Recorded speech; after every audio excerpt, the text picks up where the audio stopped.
Hey folks, this is Wayne once again, and much like last time, we're going to be playing our Master of Orion Klackon Assimilation Challenge, but with the post-commentary podcast style coverage over the game. I thought it'd be a little too boring to try to keep the entire stream of consciousness. Here's we're doing this, doing that, over the entire time, and the reason why is that with these huge galaxies. Well, I guess the tech trading is a little interesting, but with these huge galaxies, it just takes so much micromanagement in sending population over and deciding which colony ships go to which place to expand your range the best and all that.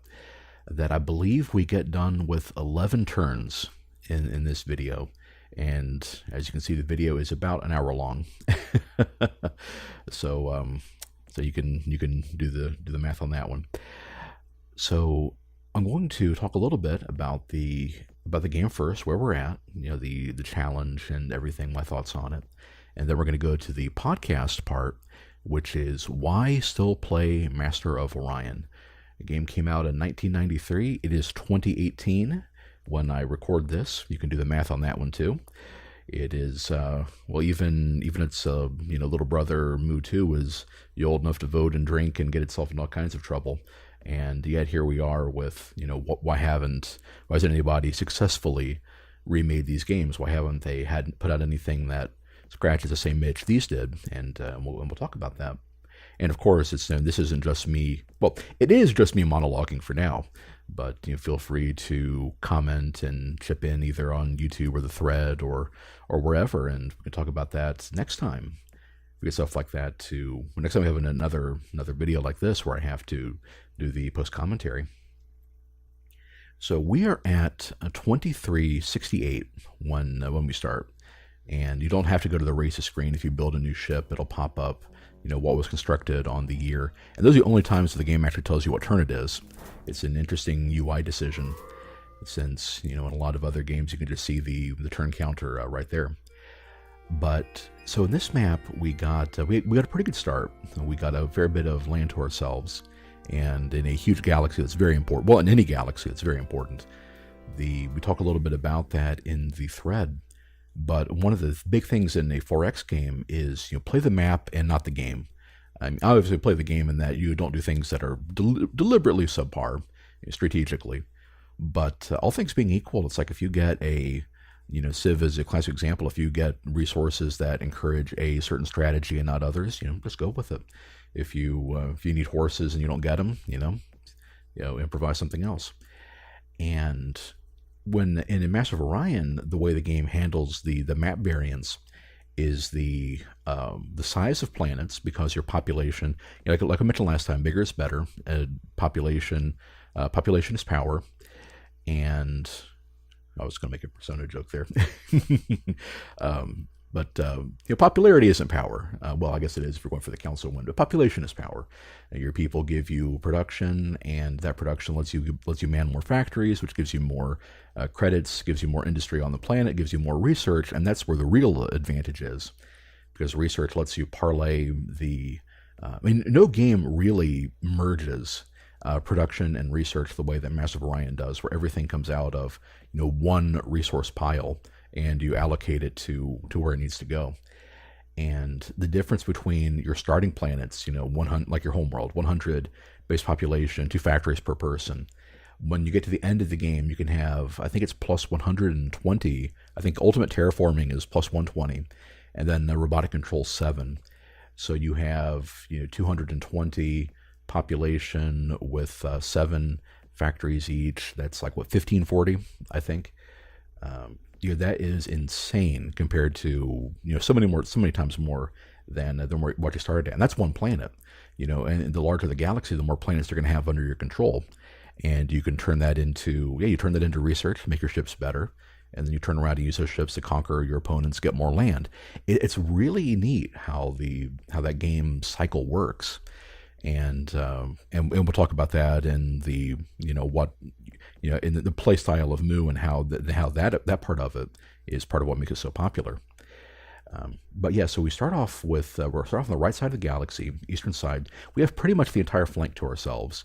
The humans are in the northeast, but because they got a bad draw, they only had one habitable planet in range, and and I made a reference to the automatically respawning colony ships that the AIs get, but a lot of you may not know how that works, and I didn't either until I came back to the game in what's the last cycle? Because I play 4X's in bursts. Sometimes I'll play those for a while. Sometimes I'll play nothing but Dark Souls for a year. Sometimes I'll get into. Man, there was a time when my brother and I played the Atelier games and Reciteer and stuff like that, and that's pretty much games like that. Pretty much all we did for for about a year. I was streaming Rune Factory at the time. Yeah, yeah. So I just go into phases like that. And the phase before this one was reading into the game on Realms Beyond and some of the forums. I just found Quarter to Three when I was doing research for this podcast, and then the forums for New Moo, which the developer seems to have taken the money and ran on that one, and read up on those. And it was in the course of that, I think it was Realms Beyond was the forum that I found. And the guys mentioned that how the AI works is that the game, like I think it's every turn, will check their galactic reserve, and part of the reason that why we have a chance against the AI on Impossible with their ridiculous bonuses is that they do inefficient things like raising taxes on their planets. That's I call the tax slider, but it's the planetary reserve slider. And the problem is you put things in your reserve at a loss, so that's why it's not a very very efficient way of doing that. And boom, 110 max planet. The highest they can actually spawn is 120, I believe. I think 120 is the highest a planet can start with. That's a pretty good find. Okay, sorry about that. Had a little misclick problem after checking my notes there. Anyway, but like I was saying, the AI will put stuff in its planetary reserve at a loss and do other things like raise a security slider that you only need to do in certain occasions, only when you need to, so we can allocate our money a little more efficiently. And yeah, but so the problem is that the AI checks the planetary reserve, which they do contribute to. The AI has taxes, and if it's below a certain amount, then the AI is like, okay, well clearly they have room to expand. We'll go ahead and give them a new colony ship. And it'll do that until up to 4 colony ships, which is why you only ever see the AI have 4 at a time. And yeah, so the problem with that is that eventually you'll get to the point where, like those poor humans are, where they'll have those 4 cruiser-sized ships that they can't get rid of because the game will just give them more. They're programmed not to just scrap them for no reason, because obviously that'd be a little unfair. Although they will scrap them to upgrade designs. The AI, I haven't read the official strategy guide. Wasn't able to find a reasonably priced copy back when I was looking for it last time. Although I hear it's not so bad now. And I did end up getting the Master of Magic strategy guide. That was a good one. But apparently the AI, when they get new developments, just have a chance of scrapping designs and starting new ones, and it's just a chance, so that you don't automatically do it and they keep scrapping their fleets like en route to your planets and starting over. That would be a very very it would be hilarious, but not a very effective way of waging war. It's like Admiral, we have 10,000 cruisers coming. Then what happened to them? Oh yeah, they Klackon's just recycled them. One year out of orbit. But yeah, so the colony ships are really dragging the humans down, taking money that they have to spend on maintenance, keeping them from researching with it and getting the range expansions they need to actually get to better planets. So it gives me a chance to just take them all from them before they can do anything about it. And because I've been more aggressive about hitting the planets, getting the range increase, and gobbling up territory more than Thotimix did, he actually, as of his latest update, which is about the same time period, I think he's like 2370, but the same time period, is the humans actually were able to grab one of the planets that I've already gotten. I think it is one of those, up there. There's also a random. Well, of course, it's one of those up there. I don't remember which one because we have different naming schema for our colonies. But yeah, that's one thing. Another thing too is I've also started recording the Bolrathi video for the Impossible Stock Race Challenge. That'll be going up soon too. And that one's taken a couple tries, and I'm going to have a failure reel for it. In addition to, I have a promising start, but if I lose that game, I'll just leave it up. But yeah, there's a bunch of them that didn't even get off the ground, and they'll have a failure reel for when we're done. Yeah, I think that's the one. I think the arid planet was the one the humans got that I'm able to in this video. And yeah, and because of our little differences in play styles, I'm able to get out a little bit ahead of him on planets. We're still fairly close. He has this really interesting idea of micromanaging planets to actually get some waste, basically get more industry sooner, because the waste cleanup in this game works is that in Mu 2 you get no choice in it. You're what is it? The EPA, yeah. I can't believe it took me a second. I'm a little out of it today. The EPA won the day, and it is mandatory to clean pollution in Mu 2. It comes right out of your production. But in Mu 1, you can control that. That's what the ecology slider is primarily for. You don't have things like atmospheric terraforming or special kinds of soil enrichment or regular terraforming to pay first. Then you can go into deficit spending on pollution cleanup, and basically the pollution the factories generate pollution, and the amount that you don't clean up gets subtracted from the planet's max population. Well, if you're not keeping your planets anywhere near max population because you're sending them out to new colonies, then you can really come out ahead on early industry buildup for your planets. That is too much micromanagement for me. You can already see that my turns are taking me. Oh, there's a planet I'm not going to be able to get. But yeah, my turns are already costing me a couple minutes a piece. I'm definitely not willing to do more than that. So there are differences that can be squeezed out between our two play styles. And it's kind of interesting that we're playing them differently. And I think it's going to be a really interesting game to kind of showcase these differences that, like I mentioned last time, the trickle tech research, I think, pays off pretty well. And yeah, if I'd gotten to that planet just like 2 turns faster, I might have been able to take it from them. Now, of course, that would have been a problem where the Mechlar would have just squatted in orbit and sent transports there to take it from me. So it's probably for the best.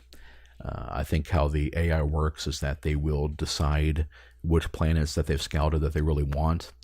And sometimes if they haven't scouted, like eventually they'll start escorting their colony ships just to get a peek at a planet first. And of course take them if it's habitable when they get blow past your ships to get into orbit. And if they've decided that a planet is theirs, then they're just going to squat there and try to take it from you. They'll alternate bombing and invasion forces until they get it or you drive them off, which, it makes sense. It's like there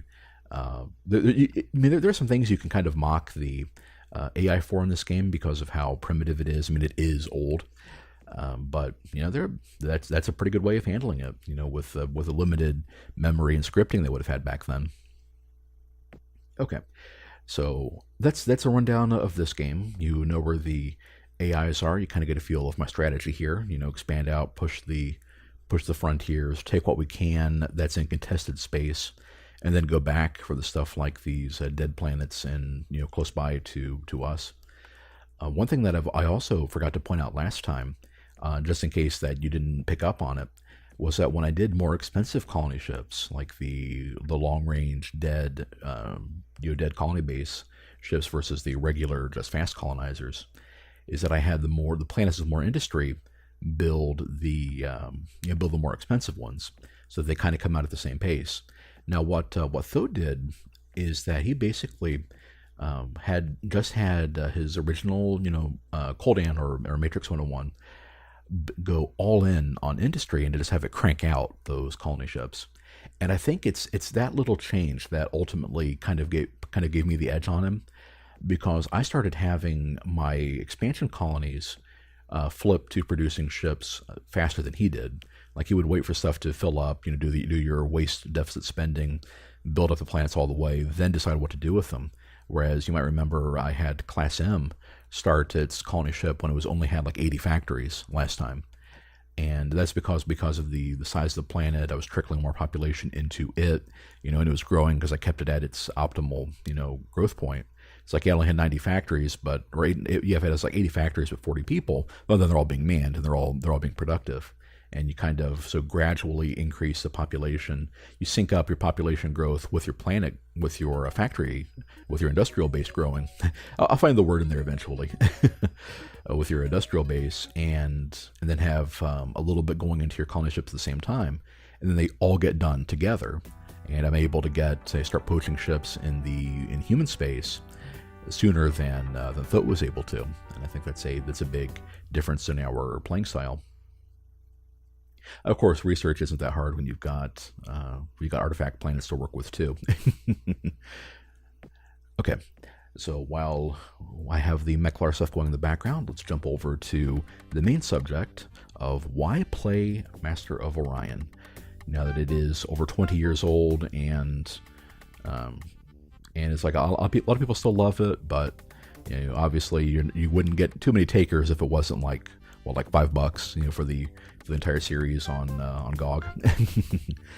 So the thing that, and this is something kind of interesting, is if we had this discussion like 2 years ago, I wouldn't have had as much to go with. But now that we do, I think one thing I think is a really big draw, and I'm going to lead with this one, is obviously the nostalgia factor is huge. If it wasn't a really popular game back when it came out, I don't think it would have the attention that it does now. And you have games that you compare that to like Mario World, and what's some of the really big games from the 90s? Doom kind of has a resurgence with people being able to make their own maps now in Doom 1. Or is it Doom 1 or Doom 2 they kind of did the focus on? I don't remember. But with games that were classics and having a new way of playing them kind of brings a lot of attention to them. And as a 4X, Master of Orion has that built in. Every game is a little bit different. And the one I was thinking of is that my brother really got into the Link to the Past randomizer. So if you're not familiar with those, if you're not familiar with that, esports is really weird right now. It is in a very weird state of flux. For a while it was StarCraft, League of Legends, and everything kind of ruled the day. But now you have this really small kind of budding intersection of speedrunning and competitive gaming in older games. And A Link to the Past was a big one, where you would have when you play them on an emulator, there's this, and I'm not too familiar with this aspect of it, so you can correct me, that there's a script in there you can use to shuffle the locations of items in the game. And so you get people, and people that are contesting it, people that are playing against each other have to be using the same script. So but they don't know which ones they're on. So you kind of prioritize, which areas have the most items. You can roll the dice and get the ones you want. And there's that combination of luck and skill that makes those kind of interesting to watch. I'm still not that into it, and I find that hilarious because Link to the Past is one of my favorite games when I was a teenager, and my brother never got into it. And now here we are, where he's actually watching people play it for fun, and I'm like, yeah.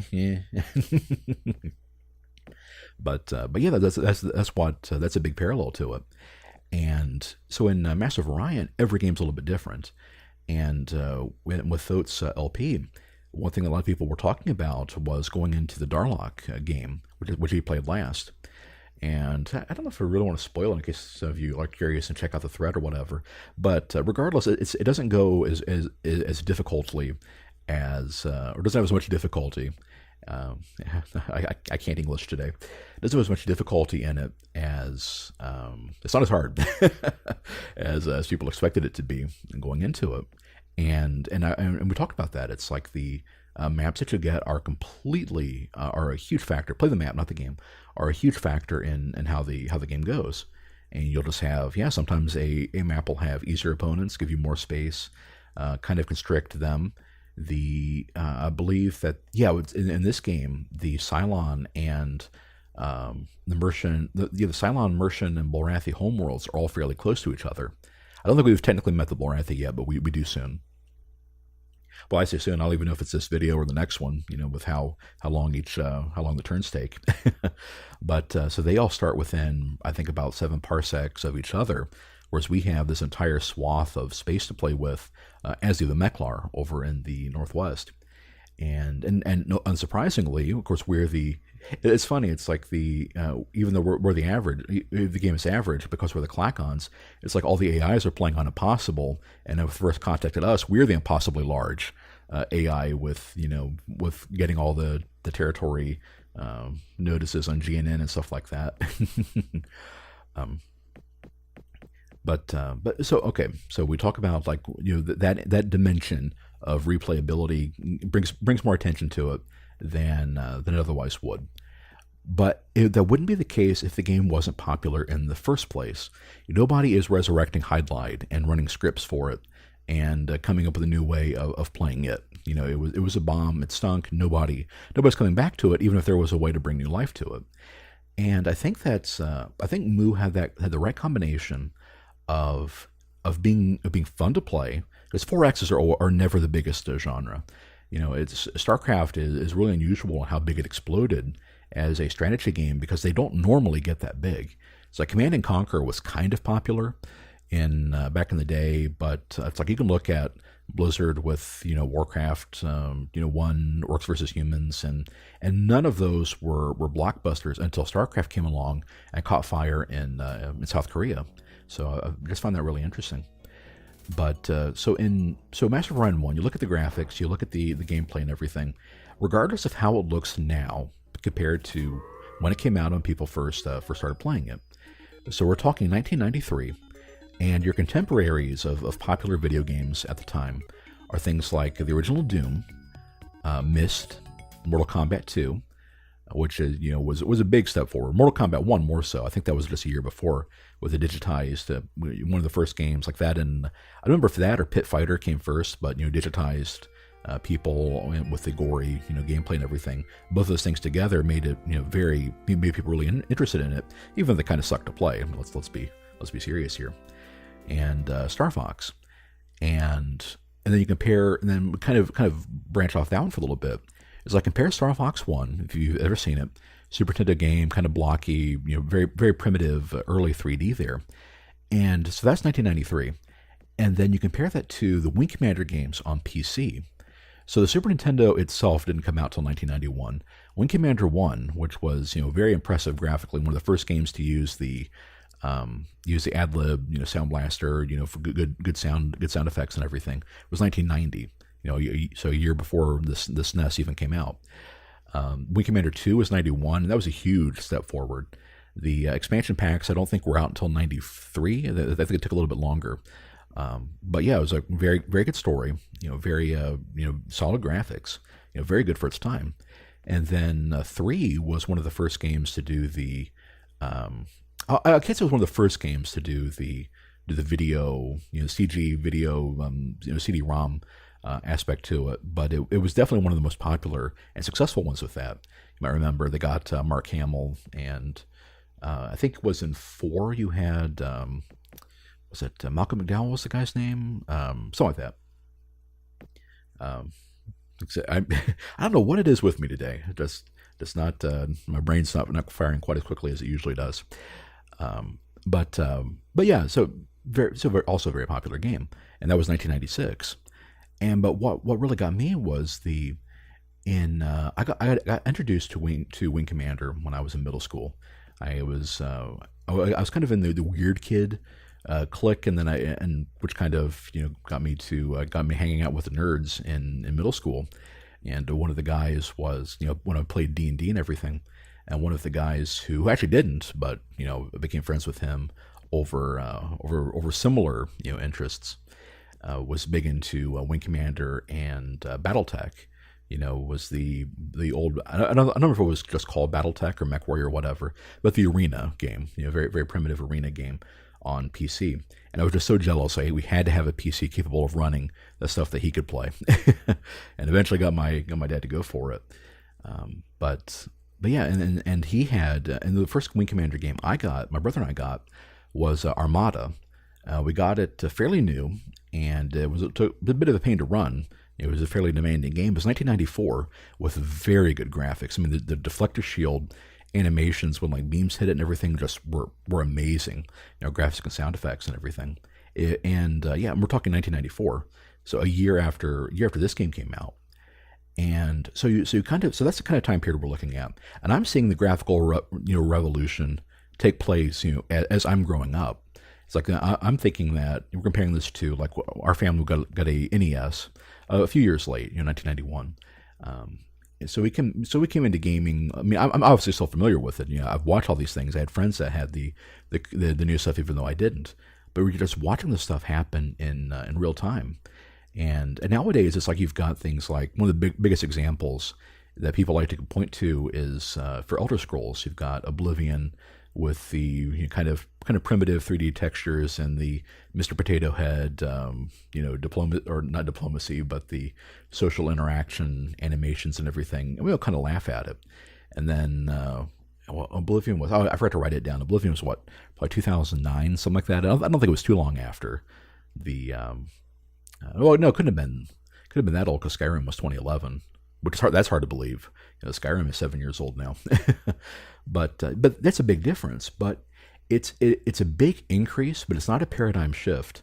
The way the games were when I was a kid, and watching just a couple years difference between things like the late 80s with the Tandy games, PC speakers. I mean, just look at Civilization 1, which was I think 91. Versus Master of Magic and Civ 2, which were 94.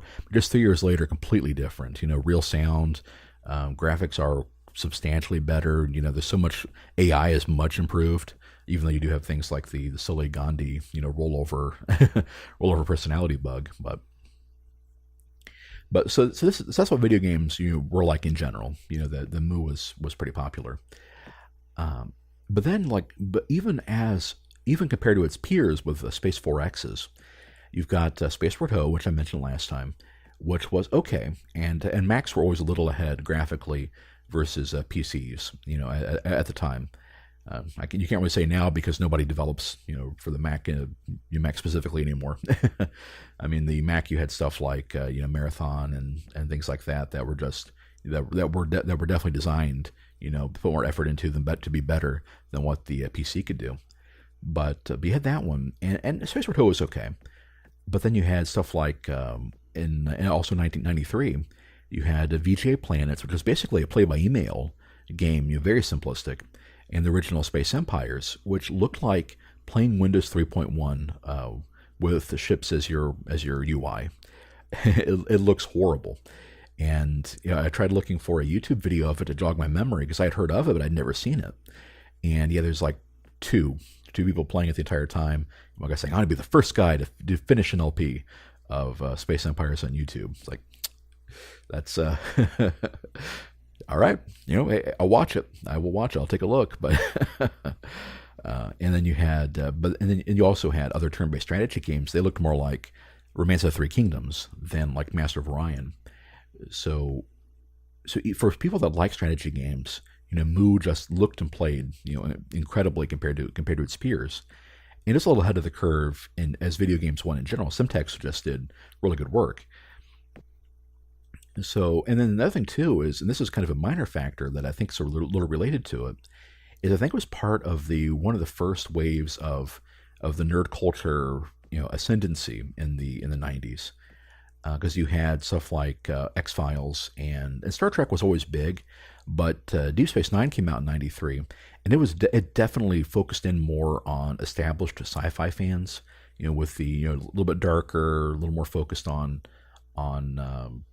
the intersection of science and religion with the prophets and stuff like that, than Star Trek, the original in TNG, which are definitely more.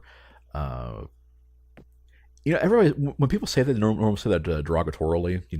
It's a TV for normies, but I don't.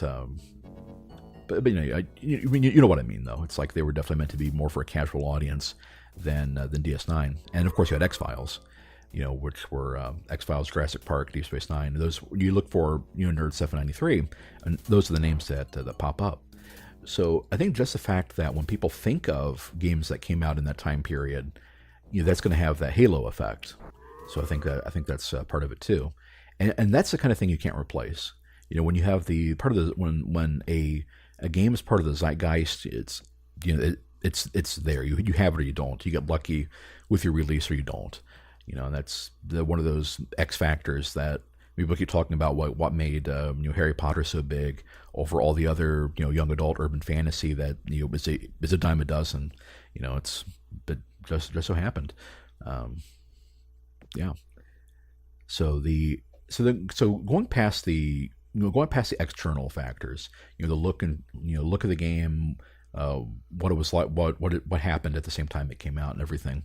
We start going into the game itself, and one of the big things that people will talk about is, and this kind of feeds into the Mu One versus Mu Two thing. We'll go into more specifics later, whenever I do that podcast. But the game, I think the game, what's really impressive about Simtex and kind of microprose in general, one of the reasons they work so well together, is that the games are designed to be approachable. It's like it's design first, intuitive first. It's impressive just how many complex games like Covert Action is one of my dad's favorites, that you can just jump into.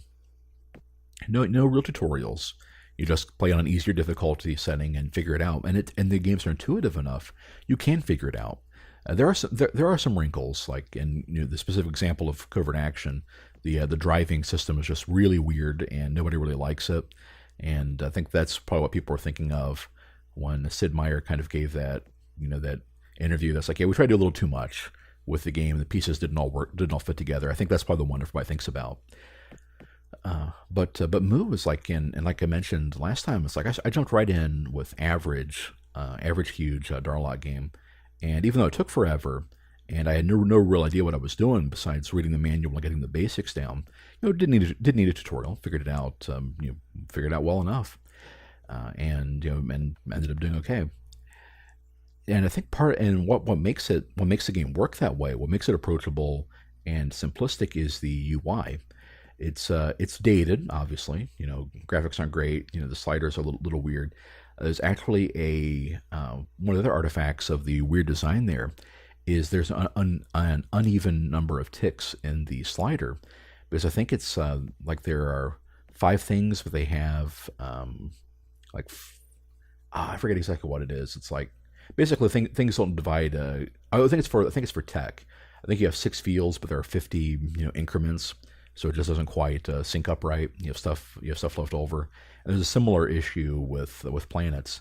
Whenever you have like a remainder, you'll see that especially with like a little half tick into industry or ecology and stuff like that. There's a lot of little things that could have been handled better.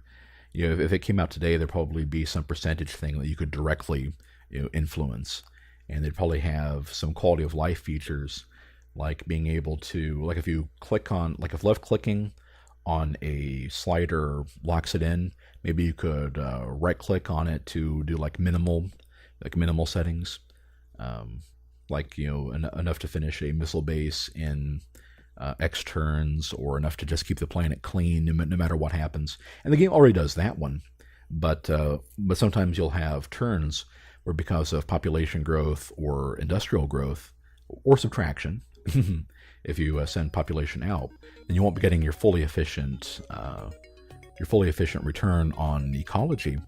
And like we mentioned, anything that there's no fractional bonus to population. If you have anything above the minimum to keep it clean, it goes to waste.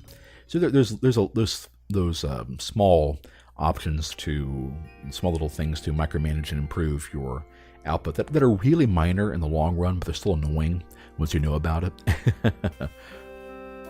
And then I think too, as far as like playing the game itself goes, that one of the things about 4Xs is you need to have a gradual but meaningful level of advancement, and that is that you need to have a game where it just doesn't go crazy. Whereas my dad's word for it was always unmanageable. It's like he doesn't like finishing 4Xs, or like, especially like he loves Mu itself. He likes the Borath. He was Chicago Bears fan when he was growing up. Everything. I think it's a big part of it. But he hardly ever finishes the games, and that's what he says. They become unmanageable. Obviously, I don't have that problem, but I can understand why he does. And if you play like the bigger maps, especially, you can lose that. I don't think small and huge maps are balanced very well in Mu 1, and we'll talk about that a little bit further. but otherwise, it's like in its intended environment, the medium and large maps with the full number of opponents and everything. I think it really nails the gradual but meaningful advancement, where you start off with your one planet, and build up to sweeping over the entire galaxy. You get tech increases that at first are just small improvements on what you're already doing, and I think that's deliberate. It's like I actually don't like the whole Battle Computer 2 and Planetary Shield 20 and stuff like that. I think it's a bit silly. I like the discrete improvements of everything being its own thing, like in Mu 2 more. Although I can understand why they're not. I mean, if there's no meaningful difference between a planetary radiation shield and a planetary barrier shield besides the name and the amount of hit points that it subtracts from incoming attack, well then, okay, you might as well just call that, Shield X and Shield XL, It's like, why not? But you do get that gradual increase of unlocking new planets. Your planets get bigger. You control more factories per each person. It's a gradual but consistent increase, and then eventually you just kind of and it's kind of neat because you'll get a tech like a game changer military tech like high energy focus or the repulsor beam, or defensively stuff like cloaking device, and repulsor beam is more of a defense thing too, but stuff like that, and you'll get in there and you'll realize that all of a sudden you can put like 20 ion cannons on this ship because of fixing miniaturization. You've got 20 planets, and each of them are producing 500 production, and you're able to crank out this fleet that would have taken you 40 turns if you tried doing it from the very beginning of the game. It's really cool. Whereas and I don't want to go too much into Mu 1 versus Mu 2, but Mu 2 has that issue where later in the game you kind of lose the meaningful advancement part, where you just get into the minutia of, it's like every new colony you can build your production buildings, then build your research buildings, and then build your defenses, or whatever order you do those in.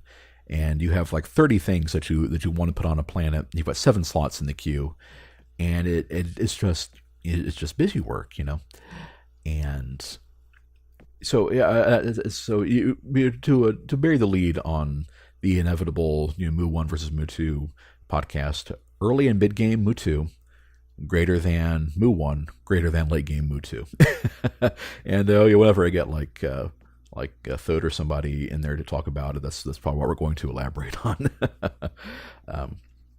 But compared to other games, it's like I don't remember, and I wish I knew which one, because when I was reading Quarter 3, like I mentioned earlier, that forum, they compared Mu 1 to, I don't remember if it's Endless Space or Stellaris or one of the space games, and they mentioned that it has that problem where techs don't really feel like much of an increase as you go like Laser 1, Laser 2, all the way up to like Laser 99 or whatever.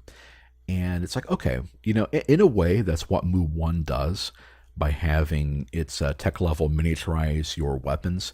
You're just kind of moving that to the tech itself rather than your technology system itself. And okay, sure, I can understand that, but it does take some of the fun out of it, as opposed to having some differences like go from laser cannon to ion cannon to tachyon beam. All of a sudden, you have a beam weapon that's a little bit worse, shot by shot, but it's designed for sweeping fighters, which is an interesting niche. And then you got the auto blasters, which do less damage per hit, have a problem with shields, but again are great for small ships, and they synergize really well with like the ship initiative system. More accuracy and everything. Because if you shoot first and then blow away like huge numbers of them, that's really strong. As opposed to if they get to shoot you first, then you have a lot less firepower to bring to bear. And because you didn't shoot first, you've taken more damage than you could have if you'd thin the numbers with the autocannons. And while that applies to every weapon, it's more so for those ones that have that higher potential damage. I think there's also the factor of they're better against, because autofire doesn't take a penalty to hit like it does in Mu 2. You've also got that factor of it's a little bit more useful just getting multiple shots in the air against enemies with high evasion, like if you're fighting the Alkari and stuff like that. So again, there's even minor differences that are clearly meant to just be damage multipliers in a different way have uses to them, have discrete uses to them, which is really cool. And then you compare that to its kind of sister genre with RTSs, where a lot of like StarCraft and Command and Conquer and stuff like that. Well, Command and Conquer doesn't really have upgrades to units, but like StarCraft, you kind of invest your resources in making early game units better, like your claws and adrenal glands or whatever on your Zerglings, versus kind of focusing more on your research, in scare quotes, and unlocking new tiers of units faster. But because like the games are meant to be iterative and played in a short amount of time, it's like every game's basically the same. You have, if the opponent does X, you do Y, and there's a psychological metagame to it of fake outs and rushes and stuff like that. But for the most part, games tend to play similarly once once the inputs and stuff are factored in, and it's down to the differences in execution, skill and micro and stuff like that, and creativity that carries the day. And you can argue that's a good thing. I tend to find that makes I like watching a StarCraft or whatever video periodically, but not very often, and that's kind of the reason why. And then you also have on the flip side, you have games like the Civilization games, where the goal of researching is to get you to a technological superiority that your opponent can get the exact same thing, the exact same unit, and the only difference could be that if you have, like in Civ4, if you're an aggressive leader, your gunpowder units are a smidge stronger than somebody who doesn't have that trait. But that's it. Otherwise, your riflemen are the same as their riflemen, and the trick is to you either get them first and have that advantage, and try to win a war or two while you have a tech superiority edge, or use it defensively if you're just trying to go for a peaceful win, like the space race and everything. But yeah, and but that's how those games are balanced, where the goal of tech is to get discrete advantages, where the thing looks more like a stair step than a gradual line, like it does in Mu. Now, that's not to say that because any individual game won't have those big jumps. Like, I know I've played a couple games of Massive Orion where you don't really get any useful gradual techs, and suddenly you get a bunch of stuff all in a row. Like ground tech is a big example. Like you could have nothing but like maybe armor increases, for a while. No personal deflector shields, no weapons, nothing, no small arms, anything like that. Then all of a sudden you get hand phaser and personal barrier shield, and all of a sudden you want to start invading planets because you swung from your 20-point deficit to a 30-point advantage. Sometimes that kind of stuff happens, but it happens organically with the way the rest of the system is set up, rather than something you kind of set out to do. Then the other factor I think that we're talking about the replayability and everything is the timelessness factor. Games that don't look like or don't feel like they've aged are a lot more attractive for people to come back to than the ones that don't. And I found some really hilarious responses on Quarter 3 that were all kind of in the same vein of, it's like, this is back from in 2016 through 2018, some older stuff, and more recent too, though, really, because apparently the game got featured in some retro game thread or whatever that I just happened to stumble across recently, and yeah, there were a lot of replies that were all kind of in the vein of, it's like, okay, this game looks kind of interesting, but it looks old. Is there anything that plays like it that doesn't look horrible? And everybody says, no, not really. Or they mention some of those other games that I just mentioned earlier that, kind of scratch a similar itch, but not exactly. They're like, okay, we try it, don't like it. Okay, and then they play Mu. It's like, actually, this is pretty fun. And next thing you know, they're the help at 6 a.m. and I've been playing Master of Orion all night. It's like, one of us. But you see a couple things like that. And I think that the cartoony graphics are a big part of it. My comparison there, and I've talked to people about this before, like when I was streaming, is about Vampire the Masquerade Bloodlines is a big example of that. I think it's a little weird, but if you've seen it, it was the first game to actually use was it Source Engine or Source 2? That I don't remember. like compared to Half-Life, and it had this really kind of stylized. I think it kind of looked like light anime comic book, designs on the characters, curvy ladies with big eyes, kind of very very evocative of faces when you zoom in and everything. Like they had John DiMaggio as a Jack, who was kind of your mentor slash troublemaker figure, and the guy it just amazing looks the part, biker, huge beard and everything, and looks really interesting. And even though that game came out in 2004, it people still play it, to this day and say, okay, actually doesn't look that bad. It doesn't look like an almost 15-year-old game, the way that say Dead Rising 1, which actually came out after that, looks. And so you have that part of Move 1 with the colorful graphics. It looks better than any other 320 by 200 game would. I think it's safe to say that. And you also have that timelessness thing too of fairy tale isn't really the right word for it, but just by having your bears, birds, cats, the Darloks of the Nazguls, and the Cylons were like the Mentats from Dune, I think was their original inspiration in Star Lords. You just have that cheesiness that is also really timeless.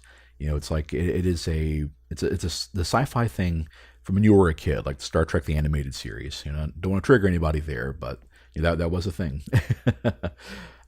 And I think that's part of the appeal too, that you can't really overstate. And by having more realistic aliens, and like Mu 3, it's like people didn't play because it was the spreadsheet manager in space. But I think part of it too was they deliberately focused on, it's like, well, let's take the goofy aliens out, make everything a little more grounded, like having your sentient jellyfish for your gas giant planets and stuff like that. And I think the audience for more realistic sci-fi is not the same as the audience that likes big scale video games about stuff like that. That's just one of my theories there, but I think there's a reason why the games like Mario and Master of Orion tend to really catch on in a way that the more realistic things. I think just by a game being more realistic, people instinctively compare it to whatever else is going on at the time, like the zeitgeist thing I mentioned.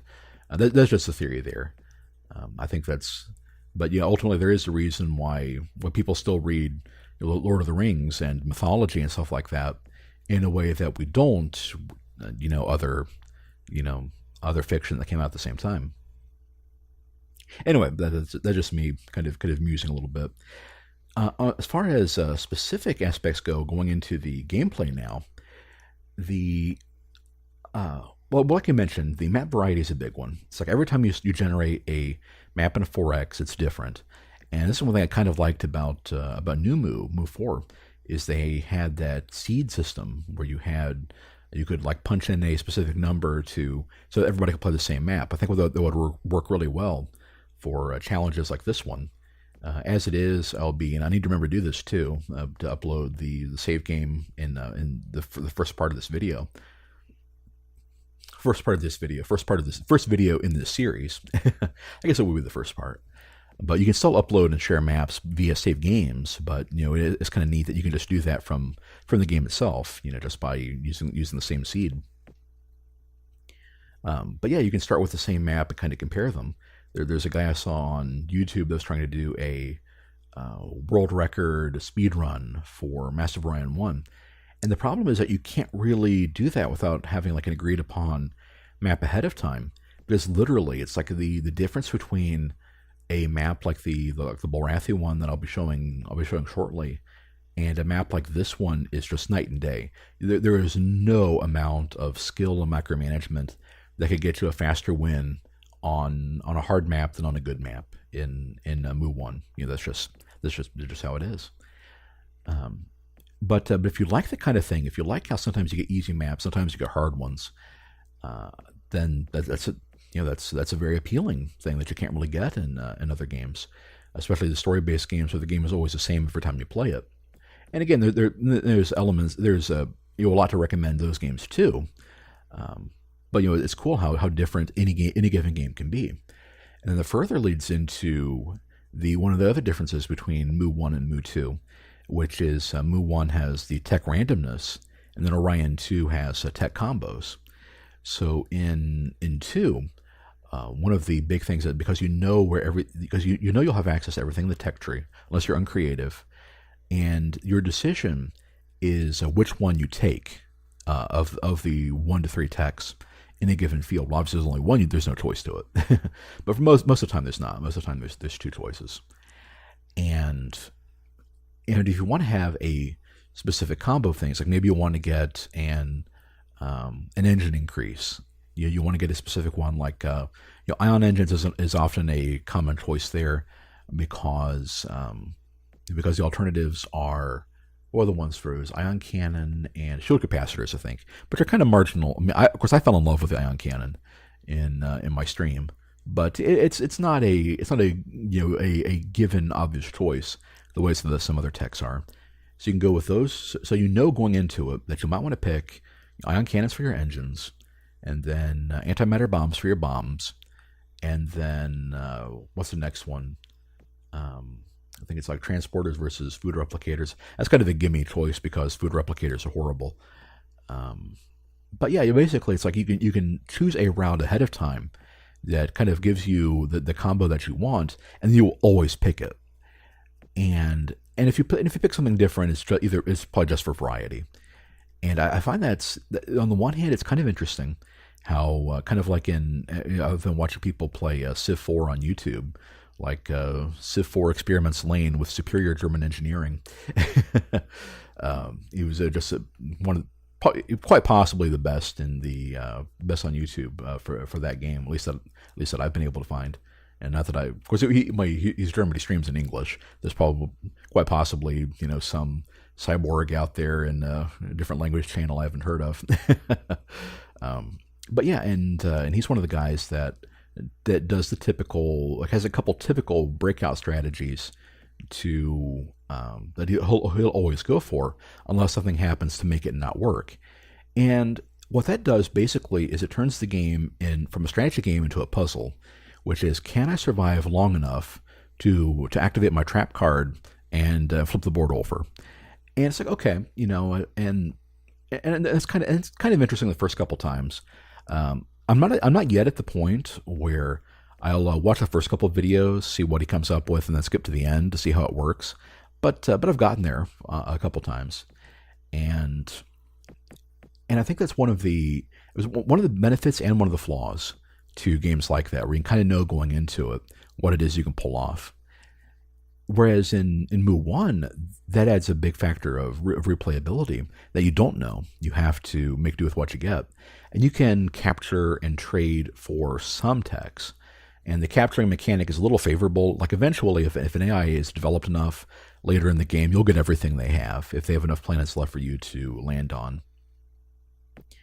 But yeah, you can't necessarily count on it. And you definitely can't count on getting the techs you need to win that war in the first place. That's one of the problems with the Bolrathi we'll discuss when we get into them.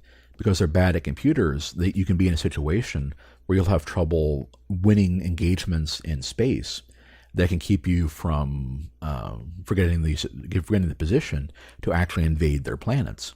It's a kind of because they're bad at computers. It's kind of interesting issue with them. And of course, bad at computers doesn't mean they won't have choices in the computer field, but they might. That's part of it.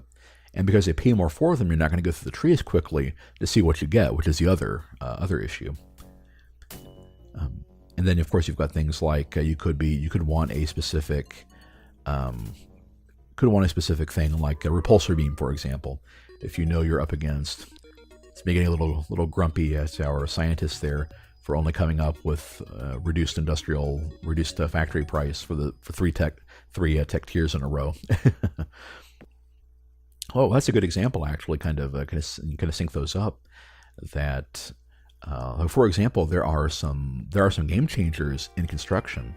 Automated repair units is the big one, Because if you get those, you can design battleships that can regenerate HP faster than missile bases are able to damage you, especially on these lower difficulty levels where the AIs don't build as many.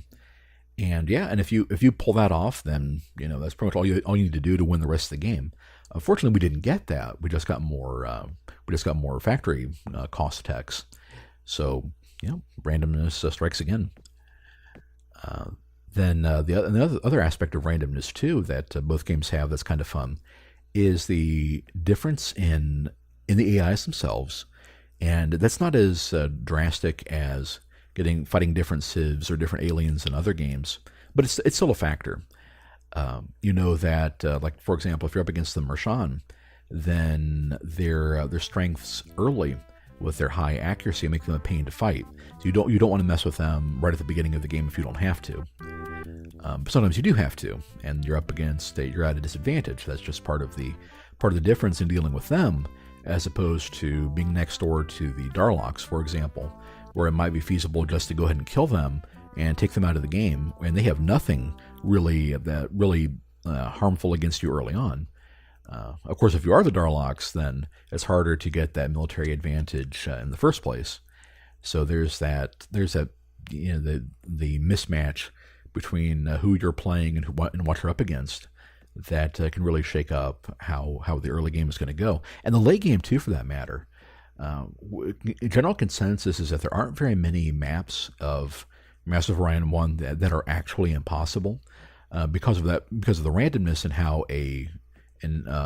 how maps actually play.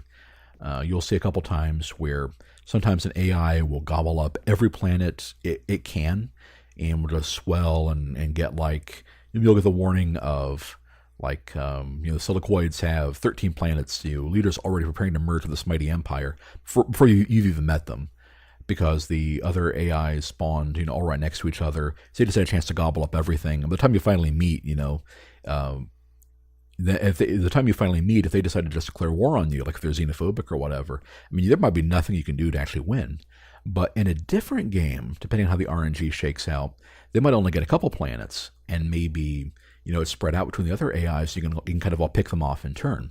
There's just that randomness factor that you just don't know going into it. But if a map is set up such to kind of control the vicissitudes of who goes where and who ends up with what, and you get something like the Cylons are in a perfect position to sweep half the map themselves, and you're fighting for every scrap of size 30 deserts, with the Alkari in the early game. There might be no way to win that, and especially if you're like Bulrathi or something, there might legitimately be no way to win that, unless you just want to, roll the dice, over and over and over again, and hope to get, a draw where they kind of glitch out and don't actually colonize the way they should. I wouldn't really count on that, though. I don't think that really counts. And then in addition to the AIs themselves, where the difference between starting a game of Master of Orion 2 on Impossible is a good example, because the AI gives them more race picks. So if the game generates races that tend to add repulsive and other racial benefits to them, you can end up with, the Silicoids are always repulsive, and I think Bulrathi, Sakra, Darloks, and sometimes Trellarians can all roll that too. And sure enough, in the game I streamed, the Christmas Elves one on my brother channel. It's you can't say my sister's channel because it's actually my sister channel. It's my brother's and mine former channel. But the game there, it's I think of the 8 aliens, half of them did roll repulsive, and if I wasn't a fairly strong, kind of strong, race. I think we're unification and aquatic. There's some disadvantages like uncreative, but that's still the main part of it. We still have a good base to actually be competitive with. But if I was like the Darloks in that scenario and had half the AIs being repulsive, so they already don't like you. There's no way to change that, and they're constantly declaring war on you. That might be a game you can't get out of. That might be a hole that you just can't. I kind of mix my metaphors here, but that might be a hole you can't dig yourself out of. especially once you start trying to use your advantage of spying on people, and they hate you even more.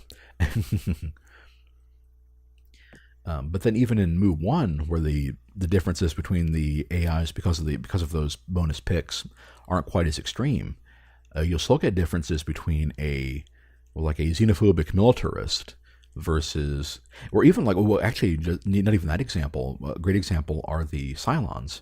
It's like the three personalities they can draw, and I don't believe the Cylons were affected by the personality bug, but the three personalities they can draw are pacifistic, honorable, and erratic, if I remember right. And those are completely different. Because normally you'd think that, okay, the Cylons, you'd probably want to spy on them.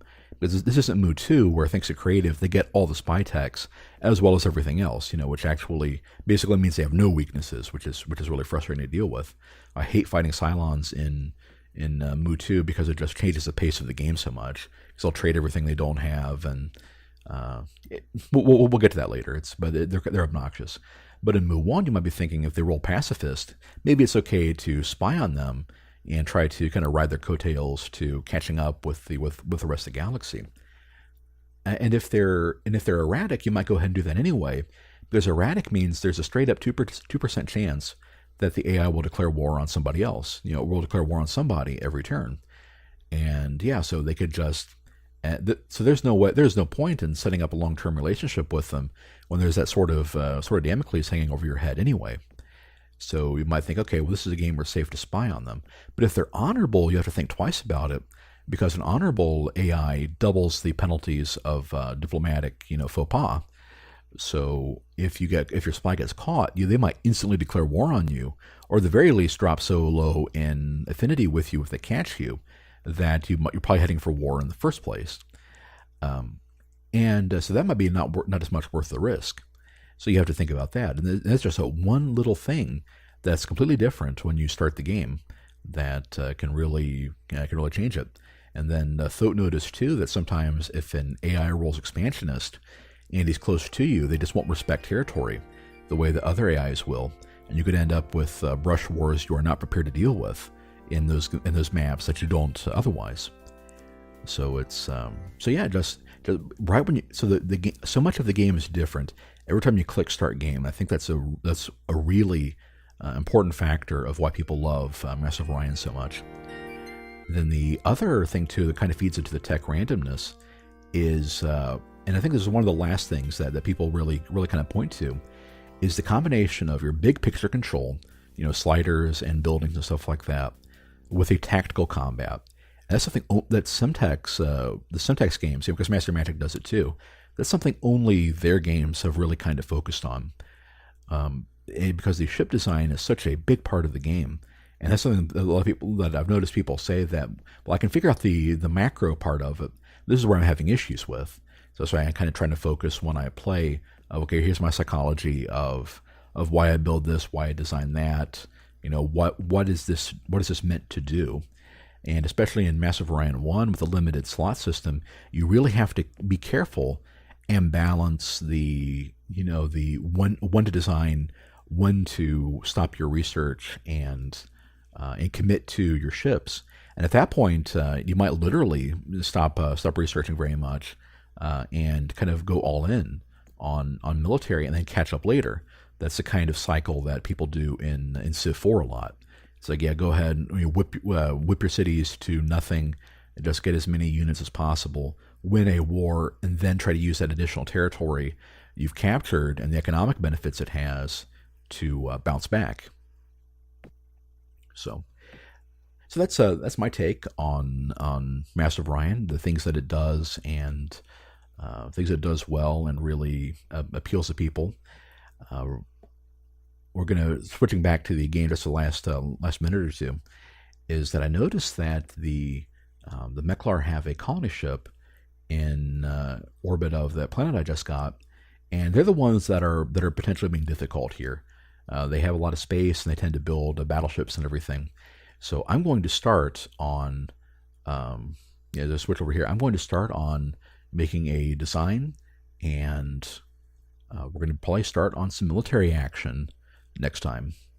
So thank